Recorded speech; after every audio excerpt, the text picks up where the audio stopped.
The homes here are surrounded by lakes, and those same lakes have flooded these neighborhoods. And despite how bad things may look here, the residents are still here holding down the fort. Welcome to Stanton Point, a subdivision that sits along the chain of lakes. It's now swimming in at least 5 feet of water. The residents here tell me they understand flooding comes with the territory. Just go slow. Stay in the center. Meet Stan Madonna, an expert of sorts. You either need hip boots or waders. The boots you have are too short. I'm not prepared then, huh? No, you're not prepared for here. He's been here since '51 and tells me he's seen a many floods. No water inside your house? No. But there's a lake surrounding your house? Most cases, every time we have a flood, it's like this. Across this street-turned lake is Paul Smith. For the last 5 days, he's been trying to keep the lake in his front yard from spilling into his home. How deep is the water out here? Is this like the deepest point? Up to my waist, yeah, definitely. On the road, it's up to my waist. In the yard, it'd be up to my shoulders. The Wolfs, a retired couple, are on their way home from picking up groceries.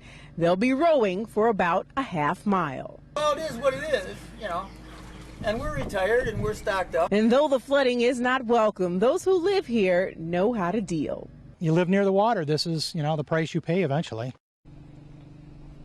Well, the residents here tell me it's going to take about 2 weeks for all this water to recede and for them to be able to bring out their cars and drive freely through this subdivision again. Reporting live from Fox Lake, Courtney Gousman, CBS 2 News. So this nurse spent 20 years of her life at Good Shepherd Hospital. It's also where she took her last breath.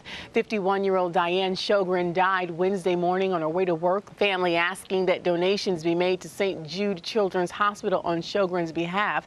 The 45-year-old plow driver behind the wheel was not charged. Investigators believe snowy conditions reduced visibility during that accident.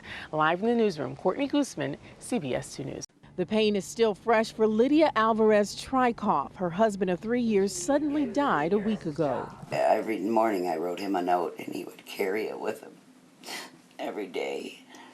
Yesterday proved to be one of the worst days of Trikoff's life. While she was burying her husband, someone broke into her home and turned it upside down. Unbeknownst to me, there are people walking through this house stealing things from me and violating me, and this is how they got in. They apparently used a crowbar, and on my brand new locks. She tells me burglars got away with jewelry, electronics, Christmas gifts, guns, and even condolence cards filled with cash and checks. When you walked in the house yesterday and you saw everything in disarray, what was going through your mind?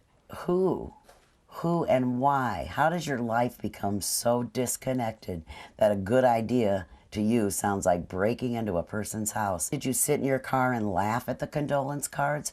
To add insult to injury, Trikoff tells me she had new deadbolts installed the day before the break-in. I was afraid that somebody would read our obituary and come here and rob me, just like they did.